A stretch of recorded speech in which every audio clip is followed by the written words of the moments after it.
സുലേഖ, ആ പെൺകുട്ടിയുടെ ആരോഗ്യനില ഇപ്പോൾ തൃപ്തികരമാണ് എന്നാണ് നമുക്ക് മനസ്സിലാക്കാൻ കഴിയുന്നത്. ഇന്നലെ കൊണ്ടുവന്നപ്പോൾ വെന്റിലേറ്ററിൽ പ്രവേശിപ്പിച്ചിരുന്നു.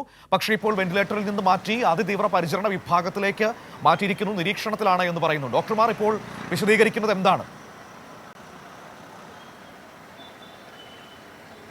മനു, തീർച്ചയായും മനു സൂചിപ്പിച്ച പോലെ തന്നെ പെൺകുട്ടി ഇന്നലെ ഈ മെഡിക്കൽ കോളേജിലേക്ക് കൊണ്ടുവരുന്ന സമയത്ത് അതീവ ഗുരുതരാവസ്ഥയിലായിരുന്നു. പക്ഷേ ആ അതീവ ഗുരുതരാവസ്ഥ എന്ന് പറയുന്ന ആ അവസ്ഥയെ പെൺകുട്ടി തരണം ചെയ്തിട്ടുണ്ട് എന്നുള്ളത് തന്നെയാണ്. എന്തായാലും ഇന്നലെ രാത്രിയിലാണ് ഈ സംഭവം ഉണ്ടായത്. വർക്കല മിഷൻ ഹോസ്പിറ്റലിൽ നിന്ന് നേരെ പെൺകുട്ടിയെ തിരുവനന്തപുരം മെഡിക്കൽ കോളേജിലേക്ക് കൊണ്ടുവരികയായിരുന്നു.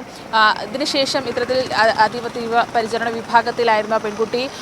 ഈ നില മെച്ചപ്പെട്ടതിനെ തുടർന്ന് പെൺകുട്ടിയെ ICUയിലേക്ക് മാറ്റിയിട്ടുണ്ട് എന്നുള്ളത് തന്നെയാണ്. എന്തായാലും ഈ പെൺകുട്ടിയെ ഇന്നലെ കൊണ്ടുവരുന്ന സമയത്ത് ഇത്തരത്തിൽ തലയ്ക്കടക്കം പരിക്കേറ്റ സാഹചര്യത്തിലായിരുന്നു പെൺകുട്ടിയെ മെഡിക്കൽ കോളേജ് ആശുപത്രിയിലേക്ക് എത്തിച്ചത്. നിലവിൽ എന്തായാലും ഈ പെൺകുട്ടിയുടെ നില മെച്ചപ്പെട്ടിട്ടുണ്ട്. എന്തായാലും ഈ നില മെച്ചപ്പെട്ടതിനെ തുടർന്ന് ICUയിലേക്ക് മാറ്റുകയും എന്തായാലും ഇത്തരത്തിലുള്ള ഈ പരിചരണ കാര്യങ്ങളൊക്കെ തന്നെയും നല്ല രീതിയിൽ തന്നെ നടത്തുമെന്നുള്ള കാര്യം തന്നെയാണ് മെഡിക്കൽ കോളേജ് അധികൃതർ വ്യക്തമാക്കിയിട്ടുള്ളത്. അതിനൊപ്പം തന്നെ റെയിൽവേ പോലീസിന്റെ നിരീക്ഷണം തന്നെയാണ്. സർജറി വേണമെന്നായിരുന്നു ആദ്യഘട്ടത്തിൽ പറഞ്ഞിരുന്നത്. പക്ഷേ ഇപ്പോൾ അടിയന്തര സർജറിയുടെ ആവശ്യമില്ല എന്നൊരു നിഗമനത്തിലേക്കാണോ ഡോക്ടർമാർ എത്തി നിൽക്കുന്നത്?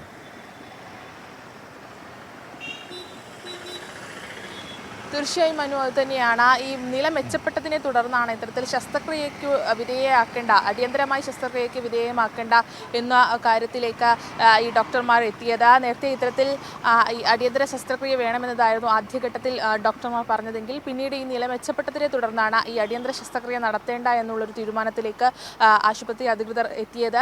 ഇത്തരത്തിൽ നേരത്തെ സൂചിപ്പിച്ച പോലെ തന്നെ ഇന്നലെ വർക്കല മിഷൻ ഹോസ്പിറ്റലിലേക്കാണ് പെൺകുട്ടി ആദ്യം എത്തിക്കുന്നത്. റെയിൽവേ പോലീസ് ആണ് ഇത്തരത്തിൽ പെൺകുട്ടിയെ ആശുപത്രിയിലേക്ക് എത്തിച്ചത്. മിഷൻ ഹോസ്പിറ്റലിൽ നിന്ന് പെൺകുട്ടിയുടെ നില മോശമാകുന്ന സാഹചര്യത്തിലാണ് മെഡിക്കൽ കോളേജിലേക്ക് ഈ പെൺകുട്ടിയെ എത്തിച്ചത്. എന്തായാലും നേരത്തെ സൂചിപ്പിച്ച പോലെ തന്നെ തലയ്ക്കും അതിനൊപ്പം തന്നെ ആന്തരിക രക്തസ്രാവവും പെൺകുട്ടിക്കുണ്ട് എന്നുള്ളൊരു കാര്യമുണ്ടായിരുന്നു. പക്ഷേ നിലവിൽ ഇപ്പോൾ ലഭിക്കുന്ന വിവരമനുസരിച്ച് മെഡിക്കൽ കോളേജിൽ ചികിത്സയിൽ കഴിയുന്ന ICUയിൽ കഴിയുന്ന പെൺകുട്ടിയുടെ നില മെച്ചപ്പെട്ടിട്ടുണ്ട് എന്നുള്ളത് തന്നെയാണ്. എന്തായാലും പെൺകുട്ടി ഇപ്പോഴും ICUയിൽ തുടരുകയാണ്. ഈ പെൺകുട്ടിക്ക് ആവശ്യമായ എല്ലാ സഹായങ്ങളും നൽകുമെന്നുള്ളത് തന്നെയാണ് റെയിൽവേ പോലീസ് അറിയിച്ചിട്ടുള്ളത്. അതിനൊപ്പം തന്നെ ആശുപത്രി അധികൃതരും പ്രത്യേക രീതിയിലുള്ള ചികിത്സ, പ്രത്യേക യോഗം ചേർന്നുള്ള മെഡിക്കൽ ബോർഡും ആ രീതിയിൽ കാര്യങ്ങളൊക്കെ വിലയിരുത്തുന്നതിനുള്ള സംവിധാനങ്ങൾ തിരുവനന്തപുരത്ത് മെഡിക്കൽ കോളേജിൽ എനിക്ക് തോന്നുന്നു ഇന്നലെ വൈകുന്നേരം ഈ സംഭവം നടന്ന് അങ്ങോട്ടേക്ക് എത്തിക്കുന്ന സമയത്ത് തന്നെ തയ്യാറാക്കിയിരുന്നു അല്ലേ? ആ രീതിയിൽ കൃത്യമായ ഇടപെടലുകൾ ആരോഗ്യ വിഭാഗത്തിന്റെ ഭാഗത്ത് നിന്ന് വന്നിരുന്നു അല്ലേ? തീർച്ചയായും മനു, തന്നെയാണ്. ആരോഗ്യ വിഭാഗത്തിൻ്റെ ഭാഗത്തു നിന്ന് കൃത്യമായ രീതിയിലുള്ള ഒരു മോണിറ്ററിംഗ് ഈ പെൺകുട്ടിയുടെ ചികിത്സയുമായി ബന്ധപ്പെട്ടിട്ടുണ്ട് എന്നുള്ളത് തന്നെയാണ്. അതിനൊപ്പം തന്നെ ഈ ആരോഗ്യ വിഭാഗത്തിനൊപ്പം തന്നെ റെയിൽവേയുടെ ഭാഗത്തു നിന്നുള്ള സഹായങ്ങൾ ഉണ്ടാകുമെന്നുള്ള കാര്യവും റെയിൽവേയും വ്യക്തമാക്കിയിട്ടുണ്ട്. എന്തായാലും ഇന്നലെ രാത്രിയിലാണ് ഈ വർക്കലയിൽ നിന്ന് തിരുവനന്തപുരം ഭാഗത്തേക്ക് വരുന്ന ട്രെയിനിൽ നിന്ന് ഈ പെൺകുട്ടിയെ തള്ളിയിടുന്ന സാഹചര്യം ഉണ്ടായത്. ഈ തള്ളിയിടുന്ന ഒരു കുറ്റിക്കാട്ടിലേക്കാണ് പെൺകുട്ടിയെ തള്ളിയിട്ടത്. തുടർന്ന് തലയ്ക്കടക്കം ഗുരുതര പരിക്കേറ്റിരുന്ന പെൺകുട്ടിയെ നേരത്തെ സൂചിപ്പിച്ച പോലെ തന്നെ വർക്കല മിഷൻ ഹോസ്പിറ്റലിലേക്കാണ് കൊണ്ടുപോയത്. അവിടെ നിന്നാണ് മെഡിക്കൽ കോളേജിലേക്ക് റെഫർ ചെയ്ത് മെഡിക്കൽ കോളേജിലേക്ക് മാറ്റുന്നത്. എന്തായാലും ഒരു ഞെട്ടിപ്പിക്കുന്ന സംഭവം തന്നെയാണ് ഉണ്ടായത്. നേരത്തെ മനു സൂചിപ്പിച്ചതുപോലെ തന്നെ ഒരു ആശ്വാസം എന്ന രീതിയിൽ തന്നെ നമുക്കിതിനെ കാണണം എന്നുള്ളത് തന്നെയാണ്. എന്തായാലും മെഡിക്കൽ കോളേജിൽ ഇപ്പോൾ ICUയിലാണ് ഈ പെൺകുട്ടി ചികിത്സയിൽ തുടരുന്നത്. പെൺകുട്ടിയുടെ നില ഇപ്പോൾ മെച്ചപ്പെട്ടിട്ടുണ്ട്. അതുകൊണ്ട് തന്നെ അടിയന്തര ശസ്ത്രക്രിയ അത് നടത്തേണ്ട സാഹചര്യമില്ല എന്നത് തന്നെയാണ് ഡോക്ടർമാർ വ്യക്തമാക്കുന്നത്. അതൊരു ആശ്വാസകരമായ ഒരു കാര്യമാണ്. അടിയന്തര ശസ്ത്രക്രിയ വേണ്ട എന്ന നിലപാടിലേക്ക് ഡോക്ടർമാർ എത്തുന്നു. വെന്റിലേറ്ററിൽ നിന്ന് മാറ്റി അതിതീവ്ര പരിചരണ വിഭാഗത്തിലേക്ക് മാറ്റുന്നു. അതായത് ഈ ആന്തരിക രക്തസ്രാവം ഒരു പരിധി വരെ നിയന്ത്രണ വിധേയമാക്കാൻ, അതല്ലെങ്കിൽ അത് കൺട്രോൾ ചെയ്യാൻ ഇപ്പോൾ മെഡിക്കൽ സംഘത്തിന് സാധിച്ചിട്ടുണ്ട് എന്ന് കരുതാമല്ലേ? അതുകൊണ്ടാണല്ലോ ഇത്തരത്തിലുള്ള തീരുമാനങ്ങളിലേക്ക് ഡോക്ടർമാർ എത്തിയത്.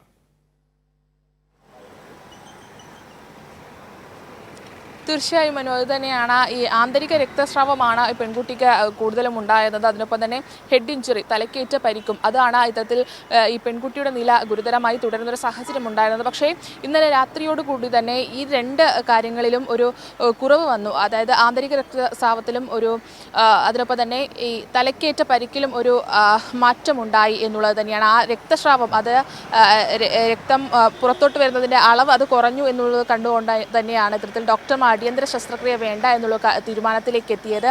എന്തായാലും ഇത്തരത്തിൽ അടിയന്തര ശസ്ത്രക്രിയയ്ക്ക് വിധേയമാക്കേണ്ട എന്നുള്ള തീരുമാനത്തിലേക്ക് ആശുപത്രി വൃത്തങ്ങൾ എത്തുന്ന ഘട്ടത്തിൽ ഈ പെൺകുട്ടി ആ മെഡിസിനോട് പ്രതികരിക്കുന്ന ഒരു സാഹചര്യം കൂടി ഉണ്ടായിട്ടുണ്ട് എന്നുള്ളത് തന്നെയാണ്. എന്തായാലും ഇത്തരത്തിൽ ഈ പെൺകുട്ടിക്ക് അടിയന്തര ശസ്ത്രക്രിയ നടത്തേണ്ട സാഹചര്യം അത് ഒഴിവായിട്ടുണ്ട്. നിലവിൽ ഇപ്പോൾ ICUവിലാണ് ഈ പെൺകുട്ടി തുടരുന്നത്. ഇതിനൊപ്പം തന്നെ ഇത്തരത്തിൽ ഇനി ഉള്ള ചികിത്സ അത് ഒരു അടിയന്തര മെഡിക്കൽ ബോർഡ് അടക്കം കൂടിയിട്ടുള്ള ഒരു ചികിത്സയായിരിക്കും പെൺകുട്ടിക്ക് നൽകുക എന്നുള്ളത് തന്നെയാണ്. എന്തായാലും ഇപ്പോൾ ഈ പെൺകുട്ടി ഇന്നലെ വർക്കല ട്രെയിനിൽ നിന്ന് ഈ തള്ളിയിട്ട ഈ പെൺകുട്ടി ഇപ്പോഴും ICUവിൽ തുടരുകയാണ്. അതിതീവ്ര പരിചരണ വിഭാഗത്തിലാണ് പെൺകുട്ടി കഴിയുന്നത്. പെൺകുട്ടിക്ക് ആവശ്യമായ എല്ലാ ചികിത്സാ സഹായങ്ങളും നൽകുമെന്നുള്ളത് തന്നെയാണ് മെഡിക്കൽ കോളേജ് അധികൃതർ വ്യക്തമാക്കിയിട്ടുള്ളത്. ഈ പെൺകുട്ടി ഇപ്പോഴും ICUവിൽ തുടരുകയാണ്. മനു.